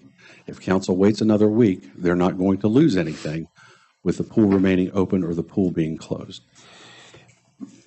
I believe that because this is a special council meeting, that if you put that back on the agenda for a regular council meeting as a tabled item that you're bringing back, if you would list it as it was when it was tabled, that I believe that is the information that will notice the public, and then we'll vote on it at that time. I'm putting it in just exactly as it was before. Well, Is that's that what you're saying? We tabled it as it was, okay? So now we'll move it back off the table, and we'll bring it back at a regular council meeting. Special council meeting, it deals with special items, okay? So let's do that, and then we'll vote. Okay? All right? So then we move on to item number 6, which is the budget amendments. We've never had a process to do this before. So what I would like to do is, if you have an amendment that you would like to make, we need to know what it is, what line item it is that you are referring to, and whether you're reducing it or you're increasing it. If you're increasing the line item, I would like to know what line item you're taking it from or what funding source that you're taking it from. We have a balanced budget now. Amy, if you'd tell us the 3 budgets that you've prepared. Can we take a 5-minute break? You want a 5-minute break? I'm sorry, yes, we can. Thank you. Absolutely. Thank you.